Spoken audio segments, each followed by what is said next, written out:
Ah yes, the Nintendo 64. Nintendo's 5th generation console may have flopped compared to the PlayStation in terms of pure sales, but to me it's always been the superior platform. That's not a slight against the PlayStation, it's also great, but Nintendo really put out some bangers this generation, from internally developed games like Super Mario 64 to third parties like Mischief Makers. The console helped define my early childhood, and because we didn't always have the most money growing up, we'd scour pawn shops and discount stores like Ames, Kmart, and Value City looking for anything that looked interesting. That mentality has followed me into adulthood. I'm always on the lookout for cheap games that may have been overlooked by the masses. A lot of the time though, I do find that a game's price tag reflects its quality. But what if we shifted away from the cheapest and instead looked at the most expensive games? Surely this would mean that they're the best of the bunch, right? Are they really worth the hundreds, sometimes thousands of dollars that resellers are asking for nowadays? I wanted to find that out for myself, and so I decided to put together this list for a video. Before I get into the list itself, I want to briefly talk about the rules that I set for myself. First off, I decided I only wanted to check out officially released retail games, so no homebrew, cartridge color variants, not for resale games, demos, or anything like that. Since I do live in America, I also only wanted to check out NTSC games that were released here for this video. To make up the list of the top 10, I used PriceCharting.com, which is a site that averages recently sold eBay prices. Prices do fluctuate rapidly, however, so this list may not be totally accurate whenever you decide to watch it. I also sorted this by loose prices, but I will announce complete in-box prices as well. Getting to the gameplay itself, I set aside 1 hour of my time to be introduced to the games. Of course, I could have played more, but the minimum was 1 hour. I figured this would give me a good idea of what kind of game each one was, and I'd be able to confidently say if I'd want to play more than just that hour. So with the rules out of the way, let's begin. I'm NoMooreMercy, and I played the 10 most expensive Nintendo 64 games.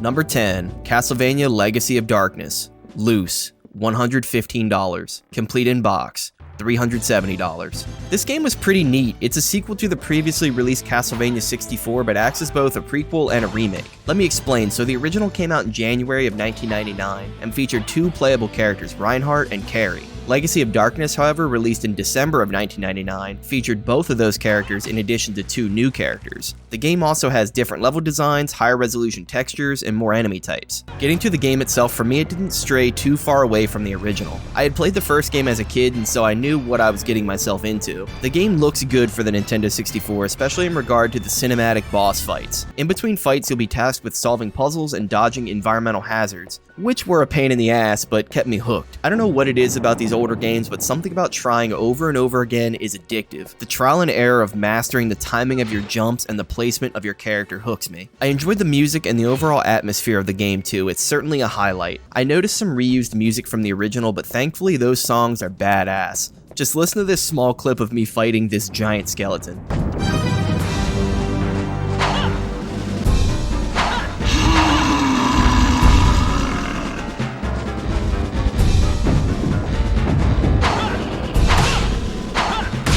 It's pretty awesome if you ask me. It's intense and keeps the fight exciting. The few things I didn't like about Legacy of Darkness are unfortunately pretty distracting from the experience. The camera is awful. It doesn't follow you as often as I'd like it to, and this combined with the loose controls make for a pretty tedious experience at times. I've come to expect poor controls and camera work from Nintendo 64 games. I don't have modern expectations for this sort of thing. I don't think I'm being unrealistic in this regard, especially considering that the controller only has one lousy analog stick anyway, but I felt that it still has to be said. The frame rate also just isn't up to snuff, especially in times of frantic action or during boss fights. Thankfully though, I found the checkpoints to be mostly fair, so you won't have to repeat entire sections of the game. With all of that said, what's the verdict? Would I continue Castlevania Legacy of Darkness? Yeah, I think so. It's a solid title, and only a major ball-bustingly difficult section would change my mind here. Number 9, Conker's Bad Fur Day. Loose, $120. Complete in box, $250. When I saw this on the list, I got so excited to play and talk about this gem again. This is one of my all-time favorite games and is one of Rare's best titles. On the surface, Conker's Bad Fur Day looks like any other platformer. A cute, anthropomorphic squirrel running through lush green areas with the occasional friendly NPC to help. But it doesn't take long for you to realize why this game is rated mature. I say, little fella,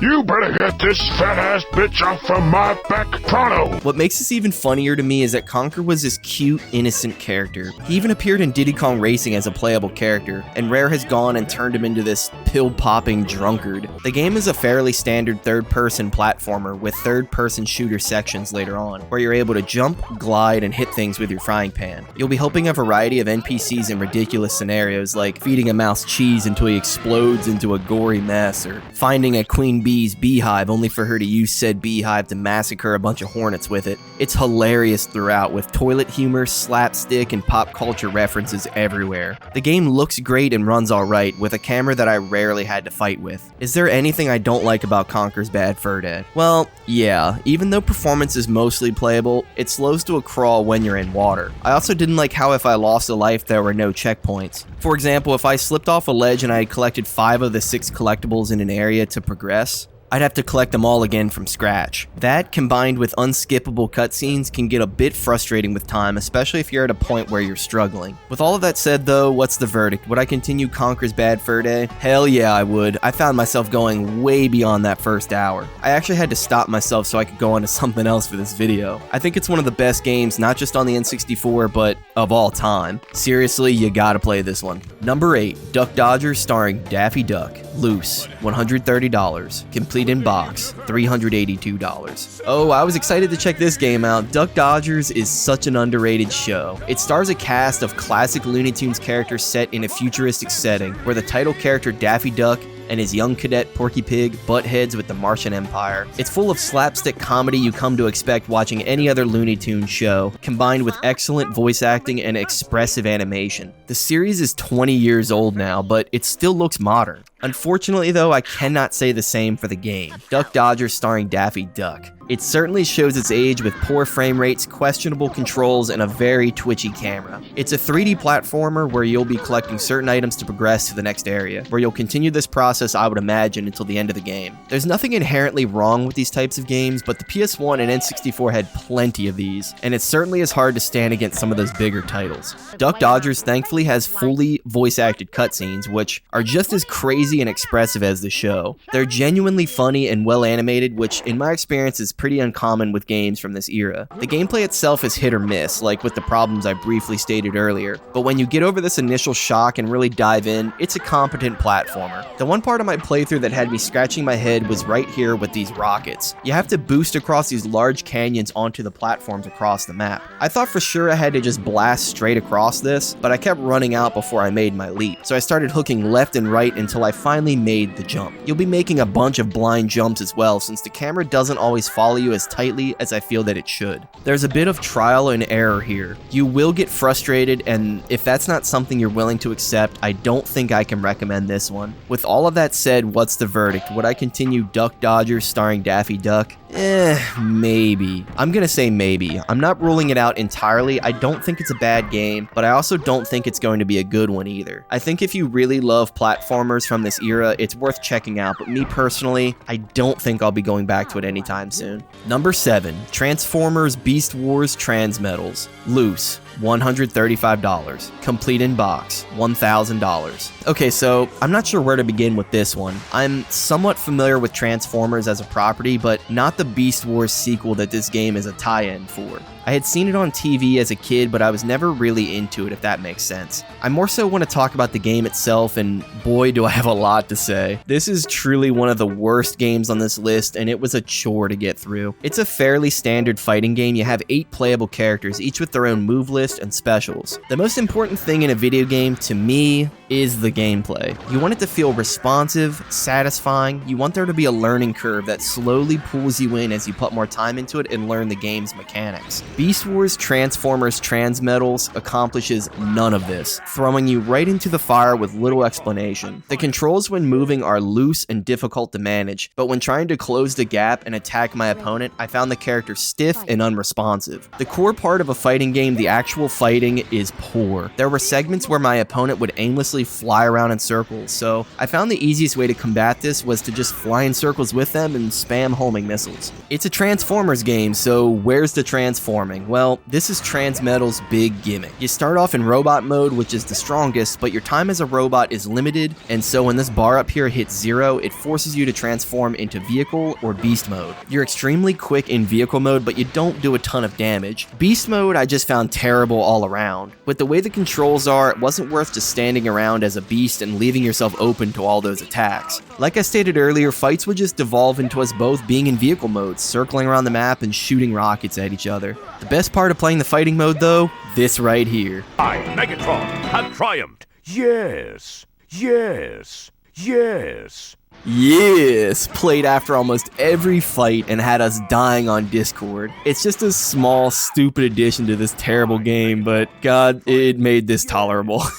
Now, the game features some extra mini-games because why not? In Escape Race, you're smashing buttons to reach the finish line before your opponent. It's over in about 10 seconds, and so is this segment. Sunset Showdown is actually where I found the most enjoyment in this game. It's a typical dueling game where you have to wait here until fire appears on the screen, and then you pull the Z trigger before your opponent does. The fire prompt changes its timing as the game goes on, and I found that to be what roped me in for a run or two. With all of that said, what's the verdict? Would I continue Transformers Beast Wars Transmetals? No, absolutely not. There are 0 redeeming features to the core game, and getting through just an hour was torture. This is absolutely without a doubt the worst fighting game I have played on the N64. It's clunky, easy to break the AI, has poor fight controls. I could keep going on here, but there really would be no point. I wouldn't pay more than $5 for it just so I could hear Megatron a few more times. I, Megatron, have triumphed. Yes.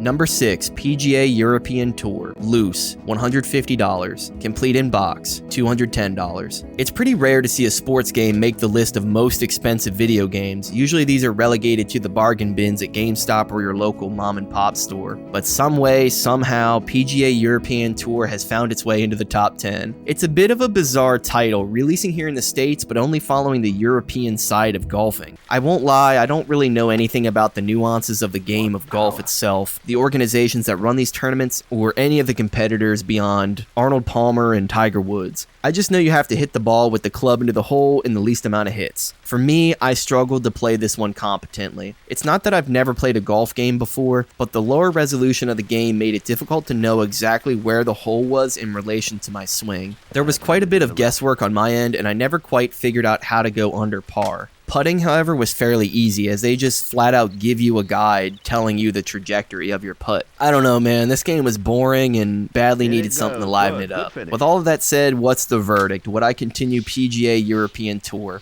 No, I don't think so. If I'm going to play a golf game, I think I'd rather play something a little more modern or something more simple like Mario Golf, for example. And like I said earlier, it was hard to see what I was even doing half the time. And with more modern golf games costing just a fraction of the price, I think I'd rather spend my money on those. Skip this one. Number 5, Bomberman 64, The Second Attack. Loose, $235. Complete in box, $900. I'm not gonna lie to you, I've never played Bomberman 64 or Bomberman 64 The Second Attack. My knowledge of Bomberman is limited to the terrible Xbox 360 game and the other Nintendo 64 release, Bomberman Hero.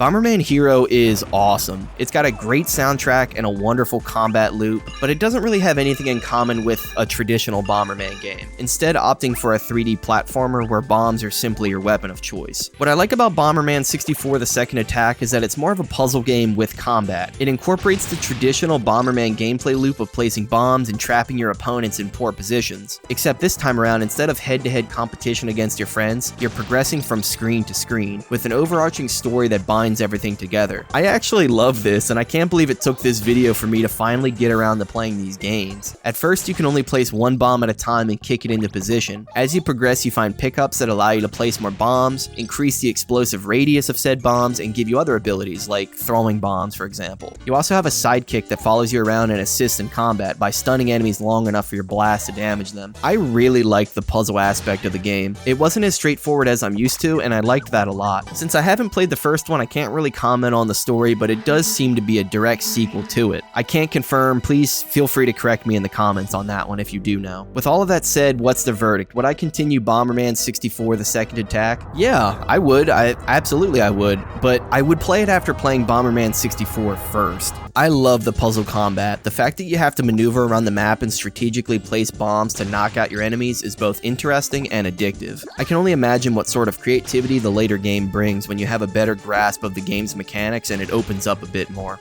I recommend this one, check it out. Number 4, Worms Armageddon, loose, $290, complete in box, $1,250. Worms Armageddon is the third installment in the long-running Worms series, which still sees new releases today. It's a 2D turn-based strategy game where the goal is to eliminate the enemy team before they eliminate you. Each team has 4 worms and you're using a variety of gadgets and weapons to accomplish your goal. Explosives, firearms, baseball bats, you name it, and it's likely here. Each turn you have a set amount of time to move and use whatever is available to you in your inventory. The inventory is shared among all of your worms, so there is quite a bit of strategy involved here. I want to purely focus on Worms Armageddon on the Nintendo 64 though going forward. I haven't played the PC version of this one specifically, but in later games I know how much easier it is to aim with a mouse. It has to be said, I found it very difficult to aim with the Nintendo 64 controller in this game. You aim by moving the stick up and down, whereas to move you push the stick left and right. I found it to be quite tedious. There were times where I would inch left or right when I was trying to aim and I'd have to reposition my shot. The N64 stick is also just really unresponsive in general, so these small micro adjustments the game required I found to be difficult. The Worms games are primarily multiplayer experiences, that's where I've had the most fun with them, but I decided to just play the single player offerings here. Since I was struggling with the controls, I thought I'd give the training mode a try. The training mode isn't much of a training mode at all. I guess I was expecting more of a tutorial and instead it was a gauntlet of different challenges that I had to complete in a very specific order.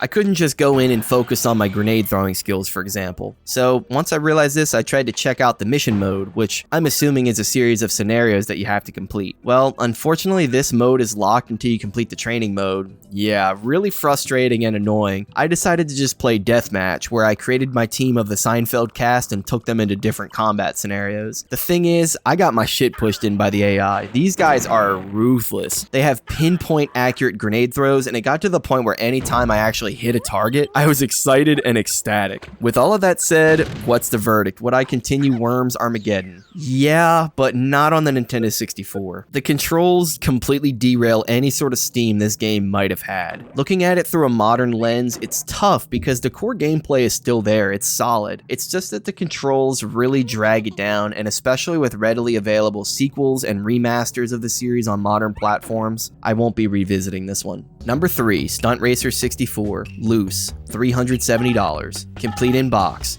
$3,700. Over the years, I had heard some things about this game, mostly positive, but I had no idea what I was getting myself into. This game is so addictive, I couldn't put it down. Stunt Racer 64 is an arcade racing game with, you guessed it, stunts. Stunts like flips, rolls, and twists all pay out coins that can be spent on vehicle parts, upgrades, and entirely new cars. Depending on where you place in the race not only determines how many points you score in the overall championship, but also what percentage of the coins you earned in that race you keep. There's a constant balancing act to not only earn coins through picking them up and performing stunts, but also placing high enough in the race to keep what you've collected. I really like this system. It keeps the intensity high and makes sure that you're not prioritizing one thing over another. Both are equally important. I also like how the game is structured. When you load into the career mode, you get to choose which races you run in, and the game works on an elimination system. The higher you finish, the more points are awarded to you. Eventually you'll run in them all, but it might be more beneficial to you to run on a track you're not as fast on early. That way you can get that track out of the way and build up more points later on tracks you're better at. After every race, more and more drivers are eliminated until it's just you and that championship's boss. Once you're at that point, it's a 1v1 against that driver. If you beat them, you earn their car and move on to the next, where you rinse and repeat. I love the system here in Stunt Racer 64. A lot of games require you to win or to get a top 3 or something to advance, but not this one. One bad race might not completely derail your run at the Cup Championship. The entire game has this whimsical appearance. I'd compare it to Hot Wheels with all of its jumps and loops, but it's more dreamlike in its appearance. The game runs great, looks solid, and is all around a pretty decent product. So what didn't I like about it? I don't know if it's a dislike, but the controls when steering do feel a bit weird. Cars love to understeer, and I found myself bouncing off walls frequently. I also attempted to take shortcuts when I could, but my dumbass missed quite a bit, and I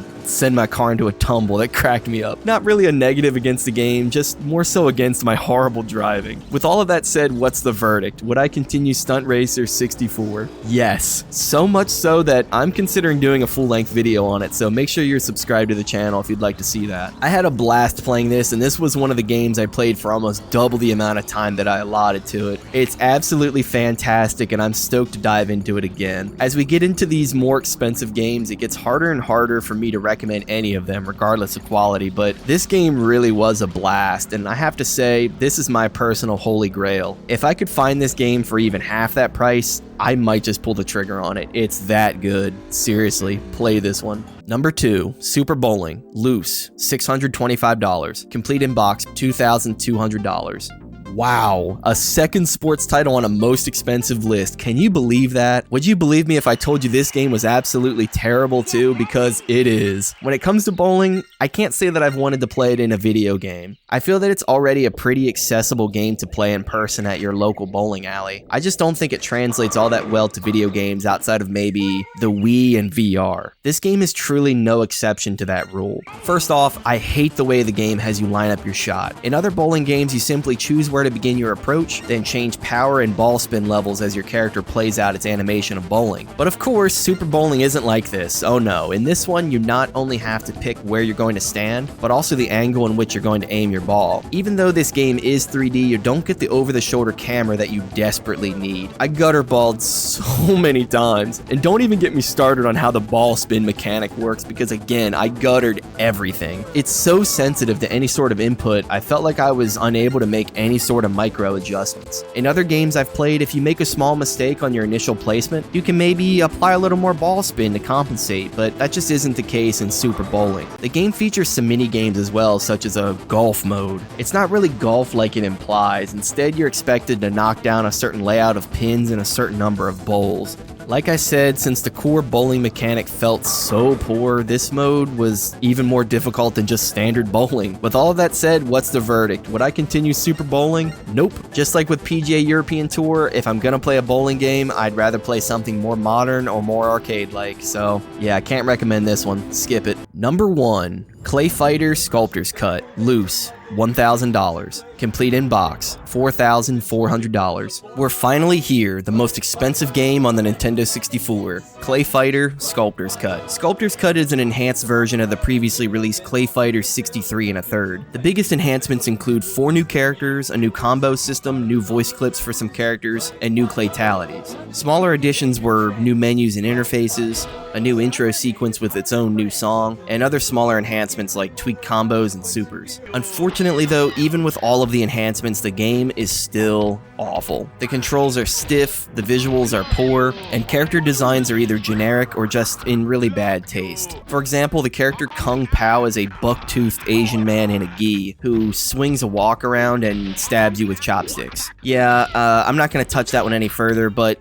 you get the idea. There are more characters like this in the game. Though, my biggest issue with the game stems from its perspective. I could never tell if the game was truly 2.5D or something else. Your characters are 2D clay figures, which I think is a neat idea for a game, but the environments are 3D and they scroll and move around. There are times where I'd get knocked back into a door which led into a different arena. Sometimes this would look right, other times I didn't feel like I should have gone back through that door at all. It felt clunky, bizarre, and added to my confusion. I think the game would have been much better without this 3D background, instead was either a platform fighter like Smash Bros or a more traditional 2D fighter like I don't know, Street Fighter. On top of that, I just found the game to be really ugly. Maybe that was the purpose though, considering the context. I appreciate the clay appearance of the characters, it's certainly a unique look in a video game, but to me the characters were animated in a way that made them appear stiff and lifeless. However, ClayFighter Sculptor's Cut has one of the best voice casts I've ever seen in a Nintendo 64 game. It really helps bring the characters to life. Collectively, between all of them, they have over 4,000 different credits to their names. Yeah.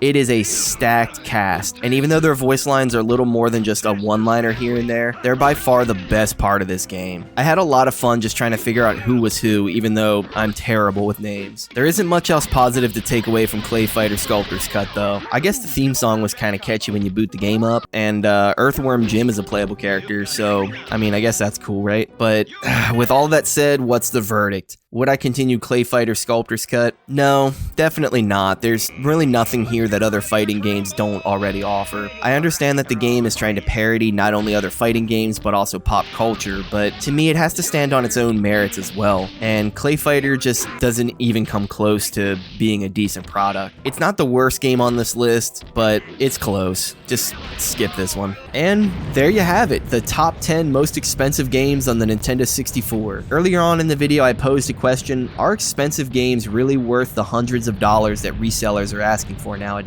To give you a better visual idea, I'm going to just split the screen in half and put the games I would play more of on the left and the ones I wouldn't play more of on the right. As you can see, the bad outweighs the good by just a bit, and if I move Duck Dodgers to the middle, as in maybe, we're close. If anything, this video should prove that price is not an indication of quality, at least on the secondhand market. The Nintendo 64 has plenty of quality games under the ridiculous prices these games go for. I'm really happy I made this video. Not only did I get to finally play some games that were out of my reach for decades, I got to finally share it with all of you guys. Thank you.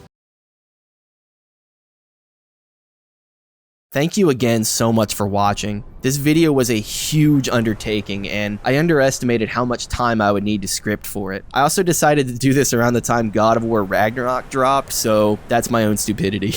Anyways, I'm gonna go ahead and recommend my Battle Tanks Global Assault review, which is an excellent Nintendo 64 game. I highly recommend it. I'm also gonna recommend Die Hard Trilogy, because that game goes hard and is another excellent game from that era. As always, have a good one, guys. Thank you so much.